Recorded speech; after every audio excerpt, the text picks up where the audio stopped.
Hello everyone, welcome to my page Phulkoli. তো আজকে তোমাদের সাথে আর একটা ব্লগ আমি শেয়ার করব। তো লেটস গো।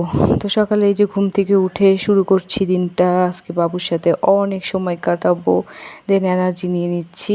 এই যে এদিকে আমার বাবু উঠে পড়েছে, ও খেলা করছিল। এখন একটা নতুন খেলা শিখে গেছে, সেটা হলো আঙুল খাওয়া। আসলে আঙুল খাওয়াটা নাকি বেবিদের জন্য বেটার। আমি ইউটিউব সার্চ করে দেখলাম, এখানে আঙুল খেলে নাকি বাচ্চাদের হলো শান্ত হয় বাচ্চারা, এছাড়া নতুন কোনো কিছু শেখার নাকি আগ্রহ তৈরি হয়। তো আমি ওর সাথে একটু খেলাধুলা করছিলাম।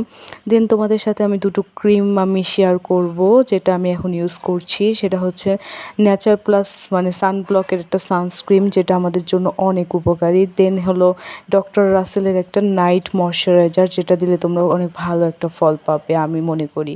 আর এই সানস্ক্রিনটা তোমরা মানে যে বাইরে যাও সেও ইউজ করতে পারবে, যে বাসায় থাকো সেও ইউজ করতে পারবে, কারণ যে রোদ পড়ে গেছে সানস্ক্রিনটা আমাদের জন্য মাস্ট। দেন এই যে আম কেটে রেখেছে আমার জন্য, আমাদের বাসার মানে আমার দাদু বাসার গাছের আম।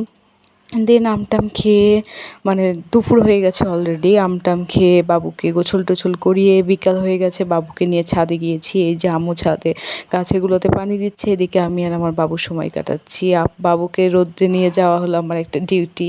তো এই যে বাবু মন খারাপ করে বসেছিল, কারণ অনেক রোদ্রের তাপ ছিল। দেন তোমাদের সাথে কিছু ছবি শেয়ার করলাম, আমি আর আমার বেবি উঠেছি ছাদে। তো আজকে এই পর্যন্তই, আল্লাহ হাফেজ।